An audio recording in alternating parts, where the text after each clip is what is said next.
Welcome back, everyone, to Albums of the Year. We have reached 500 subscribers, which, to us at least, is a pretty good milestone. We've been doing this channel for about half a year now, and put out a good amount of videos. Assuming consistent growth, by the end of this year, we'll have 1,000 subscribers. Exactly. So, yeah. So, because growth is definitely not exponential, so. Yeah, you know, linear growth. Every year, about 1,000 subscribers. By the time I'm like 18 eons old, but in 300 years, that'll be a lot of subscribers, so.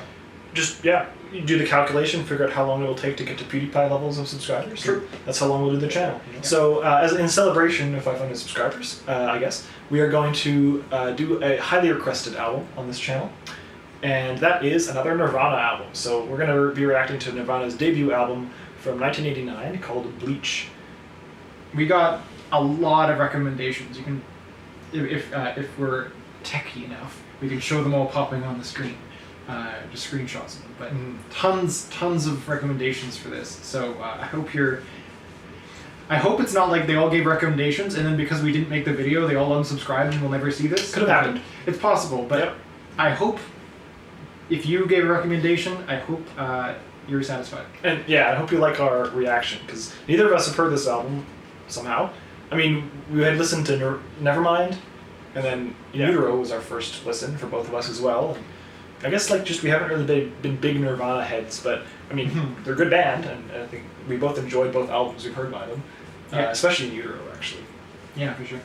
So kind of excited to get into it. I know it has some of the most popular songs on this album, like About a Girl. It's like one of the biggest hits, but I don't know if I've ever heard it. But so let's get into it. So there's 13 tracks.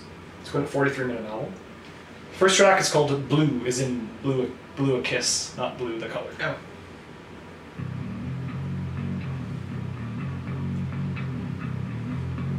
Pretty dirty bass.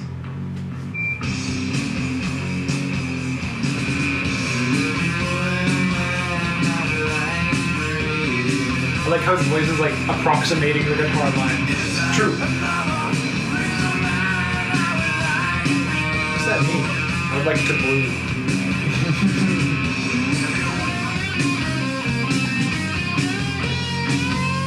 A major pentatonic solo. Pretty cool. I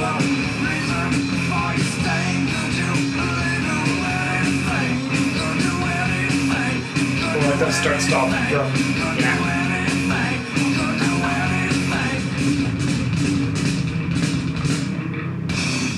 That's an old Dave Grohl moment. Yeah. That song, and I assume probably the rest of the album, has a very unpolished sound. More like In Utero than Nevermind. Yeah, absolutely. And I think I like that sound better. I find Nevermind can be a little bit polished sometimes. It is. Which doesn't fit the genre. It's fine to have polished music, but it just doesn't fit the grunge sound as much. But you can tell why that's their most popular album. Obviously, the songs feel more like they're made to reach a wider audience, which I'm pretty sure Kurt Cobain did not like. I think he hated that album, right? That's why they returned to the sound of Bleach, I assume, the rest of it, for In Utero, right? Yes. Yeah. The people in the comments were saying they wanted to return to sort of more rawness. And I agree, it fits them a bit better. Yeah, so, it's cool. So next track is called Floyd The Barber, which is a great title.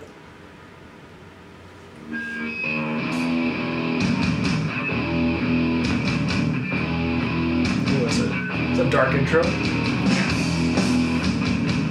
Those drummers are awesome. Very crunchy. Song about getting a haircut or a beard shave.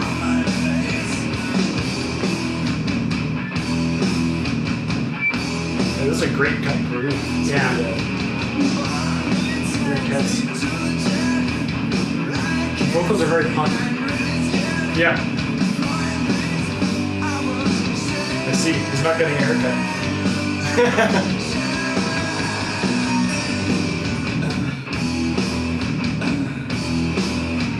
Like that. Yeah. Oh wow. It's funny, this is a song that, the lyrics, it's a song that would be on the Velvet Underground, White Light, White Heat. A story that seems innocuous and becomes some little murder. Yeah. It's great. They just get darker as it goes on. But he's ashamed of that. The fact that, like, did he come there to get murdered on purpose or something? That was a fun track. 2 minutes, but just, like, great instrumental, and the lyrics are very thought-provoking just because they tell this, like, fucked up story. Yeah. Yeah, and I like the vocal style there, and also, like, how it kind of turned into, like, with, like, it almost got overtaken by vocal fries, that it was just, like, almost, like, gargling. That's not the right word, but, like, it just went from, like, a tone to just, like, kind of sound, which I think is, like, very cool and really fit the song. Yeah, no, that was a good song. I don't know, I love the storytelling aspect of it. Like, totally reminded of, like, when we listened to that really crazy Velvet Underground album. It's just like, I mean, okay, the thing is, those songs maybe had a bit of a lighter sound. This one sounds dark, and so, like, okay, kind of follows that something like that would happen in the lyrics. Yeah. But I like how the beginning is just he's at a barber shop, and it's, like, so random. Yeah, cool. Very interesting song. There's probably a metaphorical meaning behind that we were totally missing. But, yeah. Third track is called About a Girl. Okay. This is the popular one. I can also see why it's more popular. It definitely has a cleaner production to it. Actually, it sounds very 80s, this production. It's another drum sound, right? Drums don't have the added-on reverb, though. Yeah, they do. It's not as huge, but there's definitely a little bit of those snares. Yeah.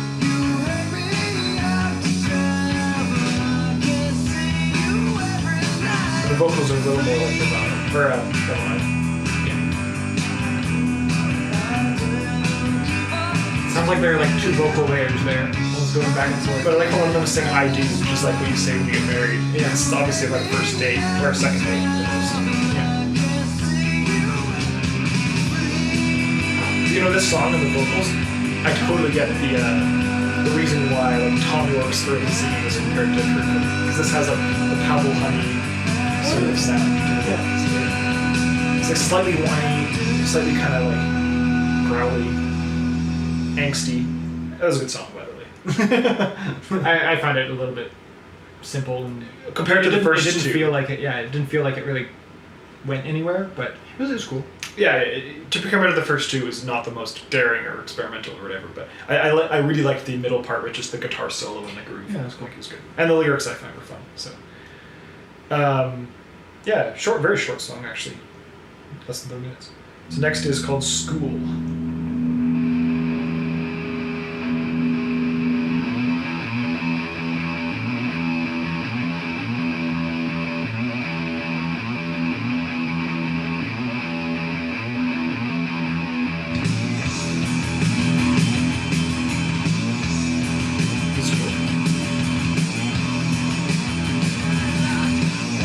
Carline would be fun to do like a loop jam on. Yeah. I love the guitar bit there. Yeah. And the drums and guitar are such a solid bond together, right? Yeah, really.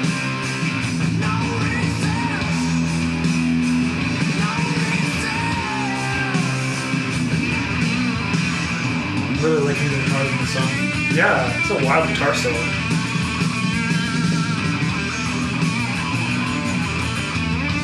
Sounds like the track is sped up, or just has more momentum now. That bass is really good. It's subtle, but he's right. You don't get recess in high school.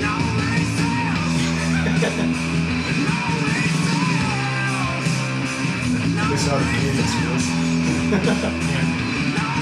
I'm pretty sure that You get lunch. is a meaning behind this. Yeah. That was a fun song. I liked the rhythm of like it's like an 8 count, and then like the 8th beat is like almost like everyone's lifting off. Yeah. It really made it feel like start stop. Very cool. Yeah, the second track also very cool. Like, it was a good groove, and I just like Kurt Cobain kind of like yelling over it. That's a very punky track. Yeah, it's good. Yeah, so far really the third track is like an obvious single. The rest have had a similar sound. Yeah. Love Buzz. Bass driven. I feel like you could do like an air scale build on this. Yeah. It's very, I know they can release their debut album, but it's a very Rage Against the Machine bass line too. I can see it. You know what this sound actually really reminds me of? This this Turkish rock band called Replicas with a K. Oh yeah, you showed me that. Yeah, very similar sound. Like they have very bass-driven, just very similar sound. And they also, being Turkish, they have like similar kind of grooves to this, like that sound very vaguely Arabic. Scale, right? Like yeah, the bass is playing. Totally Arabic. I like the guitar, just the power chords on the end of the phrase. Yeah, this is a solid song, especially just with the bass holding everything together. Yeah, it is. It'd be hard to maintain that with the whole track thing alive. It's not that complicated. I guess not. It is changing besides just the main track. Because this part is a variation of it. I'm a sucker for bass-driven rock songs in this one. It's just so good. No, this kind of like reminds me of like it's faster. It reminds me of Radiohead's Meyer and all the secret songs about the French bass. Right. So entertaining. Wow. I don't know what his vocals and what his guitar do. Yeah. Sounds like he's just screaming along with the guitar. I'm leaving a like on this one. Oh yeah. This one in school I think my favorites for sure. And a close third is the Barber song. That's very nice.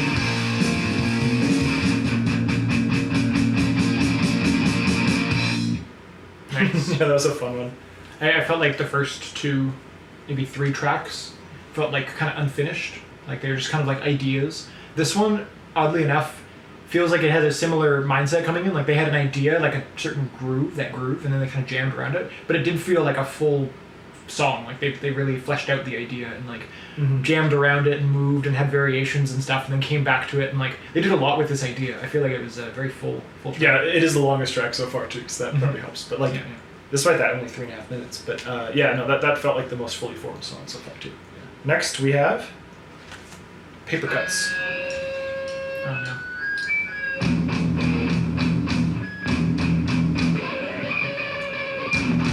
Sure sounds how a paper cut feels. Yeah, that feedback. It's like menacing drums. Yeah. It has a bit of like a metal sound to it, like the rhythm section. Yeah, like a gent kind of. Yeah.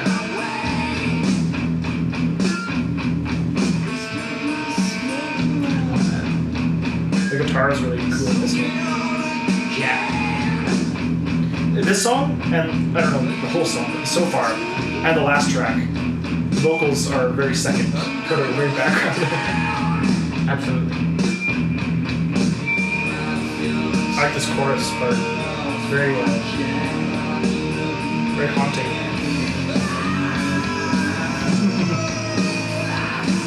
That was quite the howl. Awesome. And I love the like ascending guitar line. Yeah. The chromatic scale going up. It's awesome. This is definitely the heaviest song so far. Hey. Nirvana, like the band. What lazily saying. Yeah, exactly. Much better band name drop than Muse. How did they do it? The Resistance song, I Belong to You, he sings, You Are My Muse. Very cheesily. Yeah, this is great. Yeah. Really chuggy. The production of this song reminds me of Voivod. Or that, or Wappo. I don't know, it's the French, so it might be Wappo. But they're like actually right around this era, late 80s kind of heavy metal, thrash metal. It's very similar to this. You know a song is heavy when you compare it to thrash metal. Yeah.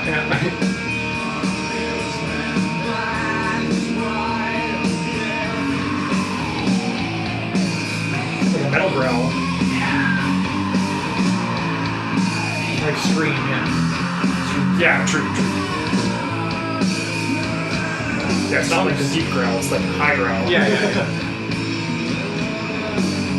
The song's so tortured. It is. Yeah, it's very dark track. I'm leaving a like on the one. This is awesome.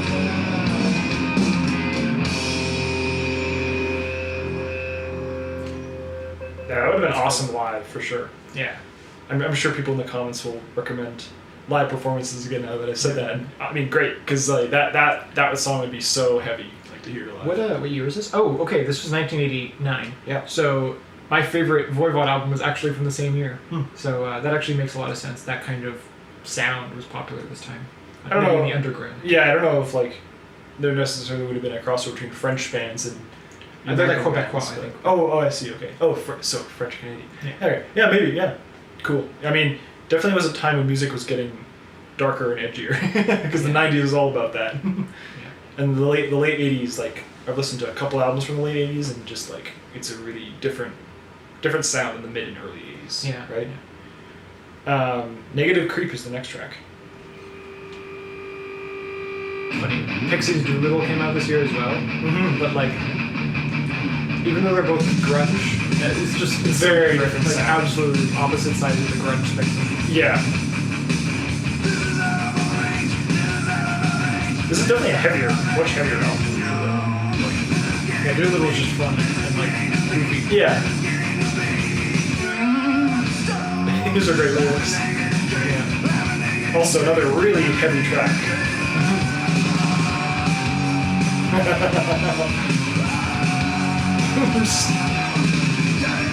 Awesome. I think the album took a little bit to pick up, but like, Yeah. now that it's here, it's like, it's awesome. First few tracks felt like it finding its footing, and now this is the footing. It's Yeah. this metal adjacent, like really heavy sound.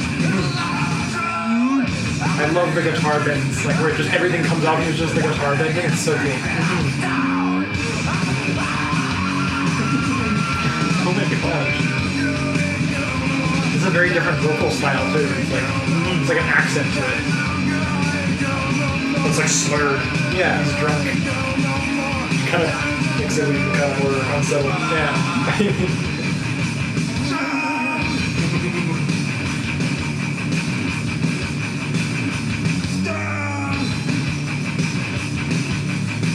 As far as I'm concerned, this is a metal track. Yeah. Like,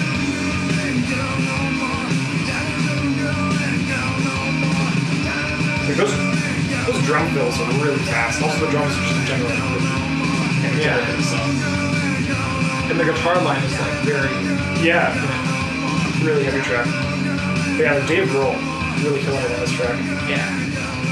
Oh, and we're fading out? That's fun. I guess that's kind of the side one end, I assume, of the vinyl. Because we're halfway through.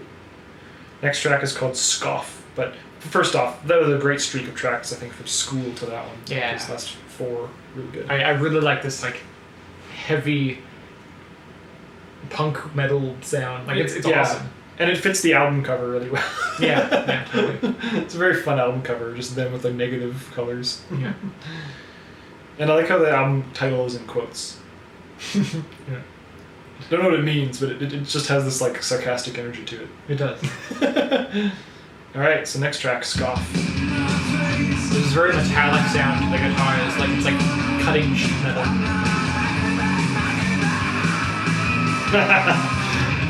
We're still in this, this is the sound of the album. Yeah. It's awesome.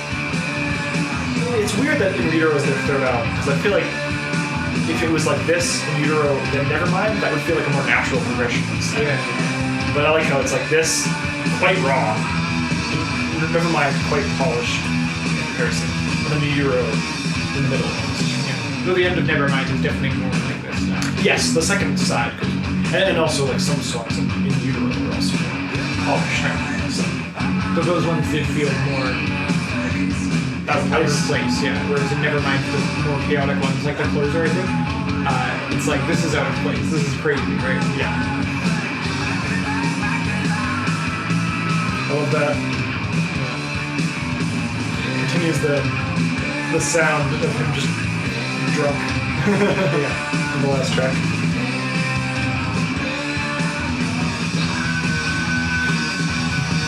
Oh my gosh. It's like a throat breaker note. Larynx gone. Another great bass and drums.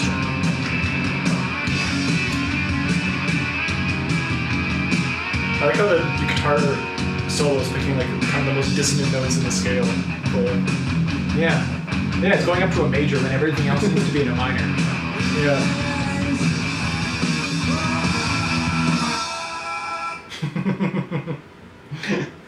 That was a fun ending to the song.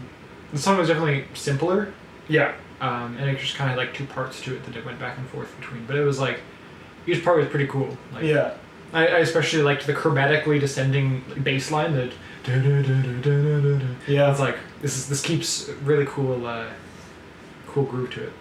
That was a fun one. Maybe a bit too long for its idea, but still pretty solid. Swap meet. Swap meet, doll stick. Not that type of meat. Oh yeah. The doll steak line is still amazing. The creative process in this album seems to be pretty clear. They have like a bass groove or a guitar groove, and then they just kind of like build everything on top of that to see where it goes. You can tell they had a lot of fun in the studio. And they were just like, alright, let's record the album, guys. Yeah. This album has a lot of chromatics. It's really cool. I mean, every band member is like really pushing themselves on this album. You can tell. Like, creatively, like, there's just so much going on. Despite like the arrangement being simple. Vocals are really cool, man. Oh yeah. They're very frayed. Yeah. Oh, another really dissonant guitar solo. Yeah.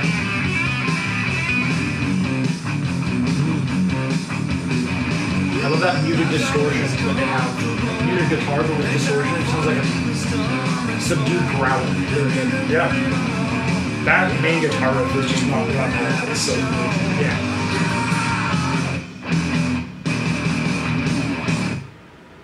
It was a cool song. Yeah, another banger.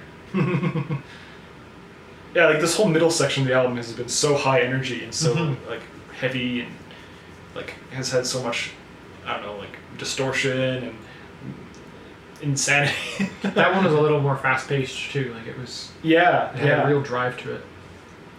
No, like I really like the vocal delivery in that song too. It was like a very much more louder, projected, and not as like lazy. Like not that the last ones were lazy in a way that's like bad. It was more like it was the intention. It's like drunk, and this one's like much more in your face. So. Yeah, for sure.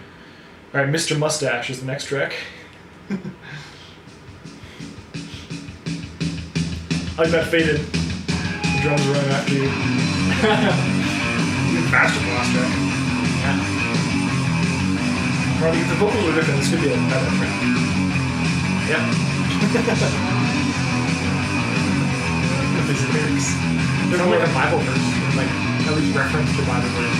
The cow part? I don't know about that, but some parts. It's very in Euro type of lyrics that are just like incomprehensible, but poop as hard as a rock. A lyric is I and you. Okay. I'm new.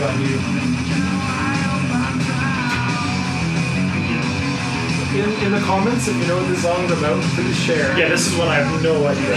This is a whack. I mean, I imagine, given my plan of like Kurt Cobain, this could be literally nonsensical. That's the point. But the track's called Mr. Moustache.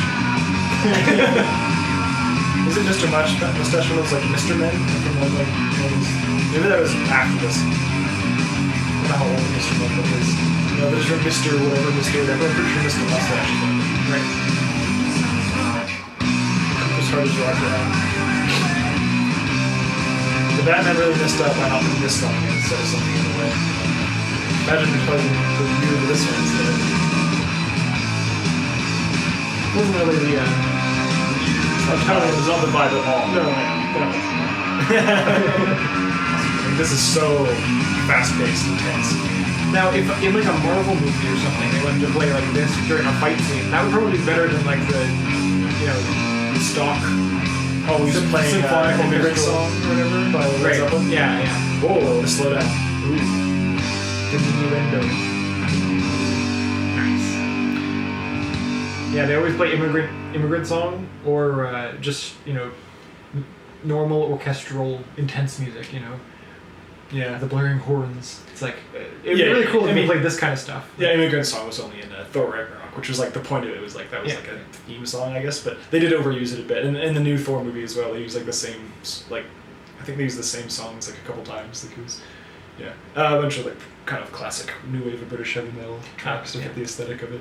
But like yeah, you know, the orchestral soundtrack for modern movies is kind of a standard. It is, like, you know, yeah. the kind of like big epic, you know, symphony type sound. But it's like I think people are getting a little bored of it. Like, Yeah. I'm bored of it at least. Like it just feels like there's like a palette to a movie, and it just makes it all the same palette in some sense. I mean, musically. And movies that do something different are notable for. Like Dune had like the very different type of Right. soundtrack. You know, Yeah. any Hans Zimmer score really has a different sound to it. Like what Christopher Nolan usually uses in his movies. It's, Mhm. it's memorable, right? And like, yeah, well, you know, why not use like heavy rock music though in your music for during a fight scene? Yeah, Like, that'd be awesome. or metal music. Like just go to full Yeah. black metal, but like just have no no lyrics or whatever. Yeah, no vocals, like instrumental, yeah. or even with instrumental, but if it's Yeah, like, if it's like a track where there's no background enough. yeah, Like or a part when there's no like dialogue or Right. Yeah. you don't even have much dialogue in battle scenes, anyways. Like, Mm-mm. just having a metal song, like really intensive, but they never do that. Like I don't think I've watched Or any even shows in a or movies trailer, that do that. You know, Yeah. like that's so uncommon. Yeah. Like you're seeing a bit more hip hop in trailers, but like no Which is- metal. I think that's a cool direction. But yeah, Yeah. I wish metal was more used. Yeah. Anyway, a bit of a tangent, but that was a fun song. Yeah. Now we have Sifting, third last track. 5.5 minutes. This is definitely the longest track, man. Cool. We've had a lot of like really short ones on this album. Yeah.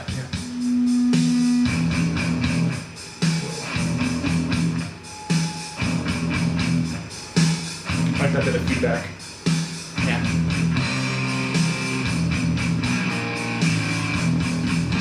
Yeah, now this sounds exactly like a Voivod song. Like it's so close. It's crazy. This groove is my favorite part of the song. Yeah. We should like jam on this on Friday. Oh.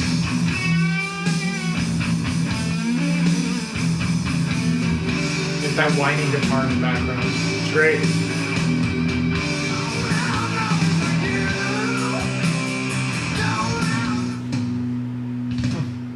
I can see that upward inflection of you kind of being catchy, but I just found it kind of annoying. Like, Oh yeah. I didn't really care for that song. Felt like it didn't. That song was definitely the most It overstayed its kind of boring. It's of the welcome. album. Yeah. Like, it had a good riff, but like I think it didn't need to be 5.5 minutes long. I agree. Yeah. I think I like how a lot of the other tracks on this album are just short and punchy and get across their, you know, one or two kind of major ideas Totally, and don't yeah. drag it out. And that one was maybe a bit It felt too like long. when they came back to their it was like part A, part B kind of thing. When they came back to their part Bs, it was like they didn't really add anything new. And then when they came back to their part As, they added a few new things, and it was like this is cool. And then they went back to their part B, and it was like just kind of the same thing. No new Yeah, parts. So and, it's it, and it had a great guitar solo like near the last third of it. But Yeah. it, you know, we've heard better guitar solos on the album, and also like you know, by that point the song's 3.5 minutes in. So it's like you know, not to hate on that song. It was good, but it also like was probably the weakest on the album. Okay, that, or maybe the third track. About a Girl. Yeah. I like that song, even though it doesn't fit the album as well. Like I think it was a fine, solid track. I think those two are the weakest for me. But, Okay. Big Cheese. Big Cheese.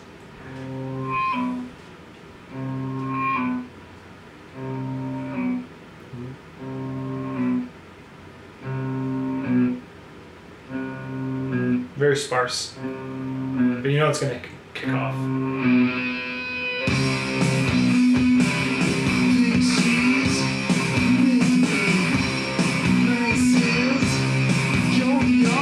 Very punk. Oh, this is great.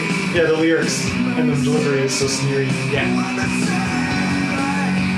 Definitely almost like Pixies type song, right? Yeah. This song's a lot of fun. Oh yeah. I'm glad it lives up to its name. Big Cheese. Yeah. Like a song with a name like that has to be good. Yes.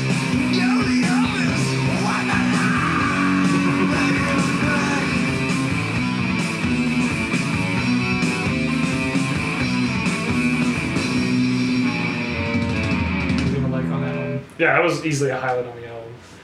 Just really fun, great groove. I like the just the groove, like the bass line built on that, like going back and forth. Yeah, like all. Yeah.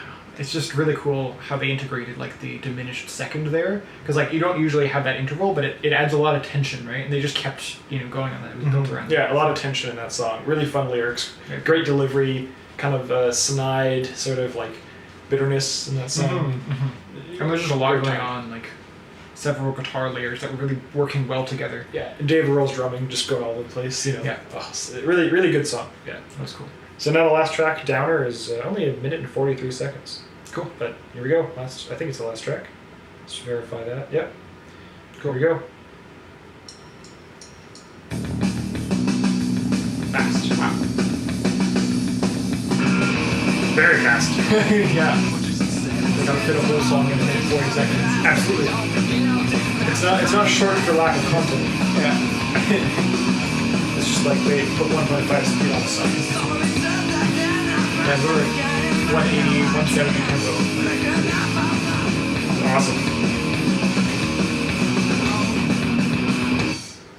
Nice. In some ways, that song,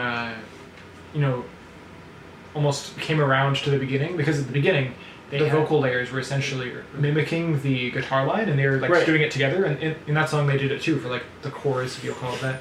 But then I really liked the verse, where it was almost like mumbled, or like just kind of spoken into there very quietly. So you almost like just get the impressions of what he's saying, but you can't really hear it. It just kind of adds to this like simmering vocal layer before you know it's just gonna burst. So very cool. Very different album closer than they usually do. They usually have more grand songs. Yeah. This is just kind of like it feels like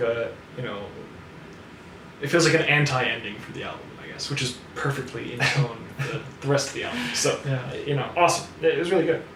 But overall, I'd say that album, I have to listen to it more to really get an opinion on it. But like, I think it was at least like as good as In Utero for me. Yeah, I had some ideas. In Utero like had lots of variety on this on it. This one had definitely less variety, but like it was more. They had a really cool sound they kind of connected to, like that kind of bass groove, the kind of intense drums, and then like similar singing style, and they just kind of like went and just explored that kind of small idea, but they did it really well because it's a great idea. Yeah, it's a focused album, and it's perfectly length. I think like 43 minutes or whatever is perfect, and I think that it's like the best songs on In Utero for an album in a way. So, yeah. Like if you want more variety, if you want more, a couple more emotional or slower songs or whatever, like nothing like that on this. About a Girl's the closest you get. But it's not what you listen to this album for. You listen to this album for like the intensity, like it's like something you could work out to, right? Or run to or something, right? So it's a different vibe, but it's really fun, very heavy. Yeah, for sure. So it's cool, like the trilogy of Nirvana albums each has a different. Not really different sound palette, but at least a different mood, right? Yeah. You go in for different things. So I'm glad I've heard them all now. Yeah, pretty cool. The only, I guess, other Nirvana album that we would maybe listen to is the MTV Live Unplugged. Oh, what about Incest? Oh, that's an EP. Oh, I see. Yeah, I think, or something. It's like a compilation or something. It's not an official studio album, but we could listen to that. True. We've gotten a lot of recommendations for that. Really? Oh, I didn't even notice. But there's also like the MTV Unplugged in New York, which is a very popular live album. It's them playing covers mostly, but okay. But that's also one to maybe check out. Cool. But otherwise we've completed all the 3 Nirvana albums. I mean, 1 before the channel, but 2 on the channel, and it was a lot of fun. So hope you enjoyed. And we've got a lot of interesting music. At least I'm excited to listen to for this channel. So. Yeah. We try to keep a variety of music. Yeah. So, we're going all over. We don't want to always be just pigeonholed into alternative rock or whatever. Yeah. I don't actually listen to a lot of like grunge and this sort of music. I used to maybe a few years ago, but I mostly listen to folk and metal. So.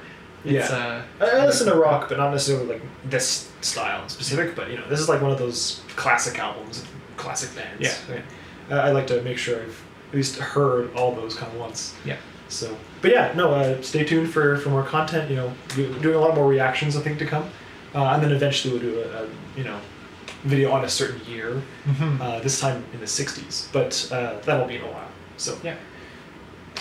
catch you. Sorry, you say it. Oh, okay. I thought we were gonna say it together, but that's all No, good. no. Catch you later.